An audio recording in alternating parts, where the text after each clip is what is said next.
Hello and welcome to Thursday's Zoom.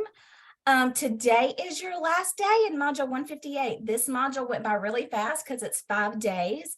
I want you guys to know that I am leaving assignments open until 11:55 Sunday evening. That does not mean that you don't have assignments due for 151 tomorrow. You do. But I'm giving some extra time in 158, but at 11:55 Sunday night, at 11:55 p.m., you will not be able to get back into 158 again. So if you're behind or you haven't done what you needed to do for that module, it does give you a few extra days, but it does not mean that you're not responsible for the one assignment. You're going to have one bell ringer and one lab in 151. So I want to show you real quick your syllabus for 151. Once your module opens tomorrow, you'll be able to see your syllabus in this gray tab area. We're going to be doing chapters 1 through 7 in this book, the same book that you were in this 5-day module. Instead of doing chapter 22, we're going to be doing chapter 1 through 7. So if you want to start reading and getting a little bit ahead, you're more than welcome to do that. So the KINS manual, the Administrative Medical Assistant, is the book we're going to be doing, chapters 1 through 7. And the first chapter is the professional medical assistant in the healthcare team. Then we go into therapeutic communication, legal principles, healthcare laws, healthcare ethics, introduction to anatomy and terminology, medical terminology, and patient coaching. Okay, this is what I want to tell you. This is only a 16-day module, which means you get 2 days in each chapter. That's it. Except for medical terminology and anatomy, we only get 1 day. So we're going to be touching on it, but it's not all you're going to need to know. I don't want you to worry, because once we move to CPT coding, there is medical terminology and anatomy in your CPT manual, and we will go through that, and that will give you more knowledge. This is just going to be like a little introduction. Okay, so any questions about the module we're going to be going into? No, ma'am. All right, so let's go on to our slideshow. So I've already said this, but I'll say it again. Today is the last day of module 158. I'm leaving assignments open that you have not gotten done, if you haven't finished, until 11:55 p.m. Sunday evening, and module 151 begins tomorrow. Okay, so when you guys if you read your chapter, I didn't really assign reading because I didn't feel like it was really necessary. But we're going to talk about understanding personality traits important to employers. It is important to understand what employers are looking for in employees. Have either one of you ever been in a position where you have to hire someone? If not, then you may look at your coworkers and think about what you want in another coworker. It is critical that they initially find the right employees. Many employers will agree that they can help refine technical proficiencies. It is more difficult to help grow a change in a personality trait. We will examine the 5 personality traits that are most important to employers. These include collaboration, intrapersonal skills, professionalism, compassion, and a sincere interest in the job. Collaboration and interpersonal skills. Collaboration and interpersonal skills are crucial to the efficiency of a healthcare environment. Employers look for people who can blend well with their current staff. New employees need to be flexible, dependable, supportive of peers, and remain calm under pressure. Employers want employees who will provide excellent customer service by having outstanding interpersonal skills, including the following: effective verbal communication. It involves using clear, thoughtful, and easily understood language. Professional nonverbal communication relies more on information to patients and peers more than words that you could use. It's eye contact, posture, voice, gestures, providing insight into a person's attitude, being focused, calm, polite, and interested in the other person's I don't know, that's grammatically wrong. The other person's traits of effective nonverbal communication. Sorry about that. I must have, when that transferred over, it must not have transferred correctly. Do you find it uncomfortable if I sat here like this when I was talking to you? Would you feel comfortable with that? I mean, Nobody not with that face. would, right? Now, you might be doing this because you're cold, but I do pay attention to how my body looks, not like figure, but how how I'm projecting to you when I'm talking to you. It's the same way you need to be Your projecting. body language. Yeah, the body language. And that's what nonverbal Yeah. communication is. It's more about body language. And when we move into this next module, we're going to have a whole chapter on therapeutic communication, and it's going to be talking a lot about nonverbal, but also eye contact. Have you ever spoken to someone that had such intense eye contact that it made you uncomfortable? Yes. So you have to be eye contact, but you have to pull away and then you have to re-engage. It's that customer service space and vibe. Patients are our customers, right? Every single thing that we do, whether we're on the phone or we're face-to-face, and it doesn't matter if you're a receptionist, if you're accounts receivable associate, if you just do billing, if you just do coding, even though you may not see the patient face-to-face in coding, you're still going to have to talk to people. And they can't see you, but you still have to be able to, hello, how are you? Smile when you're talking because they can hear that. Sometimes I'm like, I got to unscrew my smile, right? But I found, and this is just my perspective, not everyone's going to be nice to you, but I made it so hard for people not to be nice to me that I very rarely had a patient that I was on the phone with that could be mean to me. Because I knew the cues. Nobody wants to hear that they owe money, right? Do you want to hear about that? They just want someone to be understanding and not feel judged. So there's lots of things to say. I am so sorry that you feel that way. Hang on, let's take a look at that, Miss Smith, and see why you owe that. Oh, well, your insurance, that's your deductible, and I'm so very sorry. Can we help you make payment arrangements? You have to be understanding instead of like, well, you owe the money, lady. Of course you can't be that. You can't say that, and you can't project that attitude. So whenever you're actually in front of someone that is looking at potentially hiring you, they're going to be looking at those skills, how friendly and kind and compassionate you can be to them, and that's going to transfer onto your fellow employees or fellow team members, the patients, and anybody that you're going to deal with. They're not going to want someone who is so cut and dry. Now, I'm going to ask you a question, and I want you to think about it. You have two people interviewing for a coding position. First one's been coding for 25 years, very professional, dry. Yes, my name is Janie Pius, and I've been a coder for 25 years, and I know what I'm doing. Versus, let's say, another person who's just getting out of school and is excited. Hi, my name is Marcia Gallagher, and I have lots to learn, and I cannot wait. I'm a fast learner, I'm a multitasker, and I am so excited to learn how to do everything you need me to do. Who are you going to hire? That enthusiastic person. Enthusiasm will take the place of experience and attitude every single day of the week. Does that make sense? Yes, ma'am. That's what employers are looking for.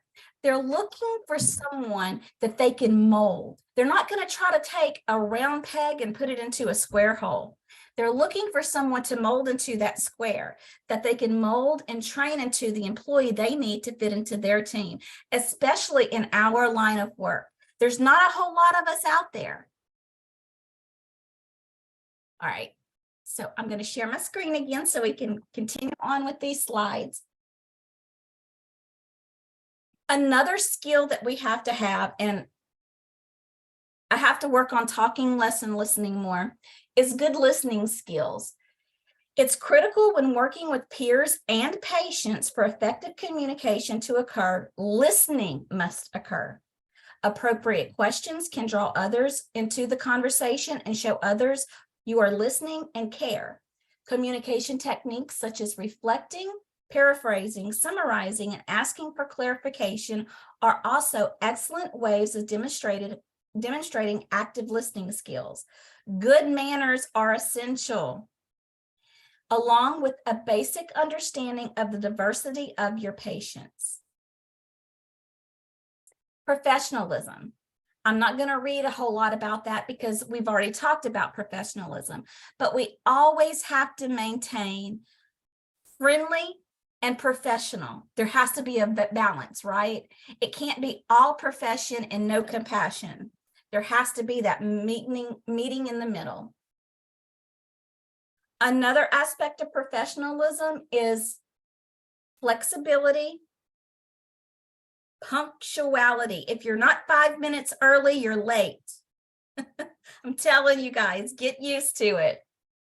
Honesty, attention to detail, time management skills, and the ability to follow directions and the ability to prioritize. So again, in the healthcare industry, compassion is just right up there with everything else. Compassion means to have a deep awareness of another's suffering and the desire to lessen it. Dignity and respect are part of providing compassionate care to others. Many people go into the healthcare to help others. They may not like the technical skills involved with patient care. Providing dignity and respect during a patient's care is just as important. Compassion and respect help healthcare employees connect to patients and their families.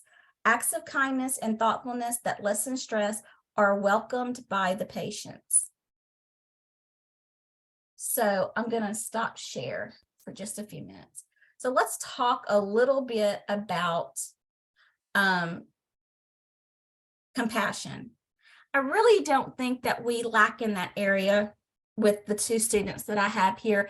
I think Markira, you're already in the field, and Connor's job that she has right now lends to more compassion. Compassion and respect go a long way, especially with the older generation. And I want to talk about that because if you work in a facility that takes a lot of Medicare patients, how many of those patients do you think actually understand their health care and their health insurance? Very few. Yes, a few of them. Very few. And I always look at it, look, my mom and dad have me. If they don't understand something, they have me to call. Some people don't have that or don't feel comfortable with that. They come from a time when everything they did by the sweat of their brow. They weren't used to asking for help or asking for clarification. But sometimes in the field that we've chosen, we've got to explain that, but do it with dignity and respect to them. They deserve that. Okay, so we're going to do one more thing and then we'll talk some more. Dignity and respect example. Imagine being a patient in your 70s. You have a walker. You spent 4 months in a wheelchair recovering from a stroke. You're proud to be walking today, even if you're slow. You know that walking is important so that you do not get stiff and then cannot walk. The medical assistant calls you in for the visit. You slowly walk to her and then she takes you down the hall. She is far ahead of you as you slowly make your way. It appears the room is at the end of the long hall. You hear the medical assistant calling to a peer to get a wheelchair. She looks back at you and states, "We have a wheelchair for you to speed things up." How do you feel? Do you feel that she values you? Is she showing you respect? If you reverse the roles, how could you, as a medical assistant, show that you respect and value the patient? Oh, we lost Connor. Oh, there she comes back. Did your weather get you blinked out, Connor? I think so. Yeah. Okay, so in that particular example, how would you have felt if you were that patient and you were very proud of the fact that you could walk again and the medical assistant just completely basically told you she didn't have time to wait for you to walk? I mean, Any comments about that? Very upset. Yeah. That's how it is with the lady I'm with now. So I try to do my best to help her. Right.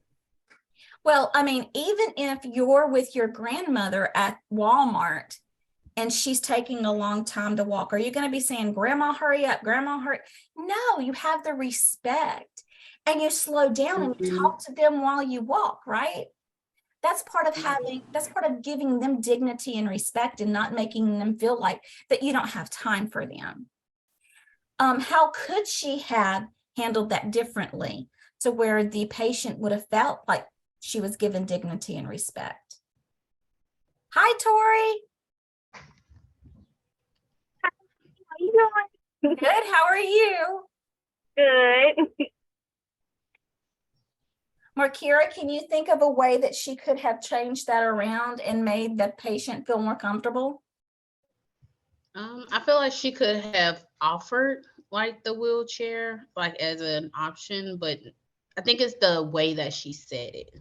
Right, right. She could have just slowed down, right? We know that facilities are busy. We know that medical assistants and reception, everybody has a million things to do, right?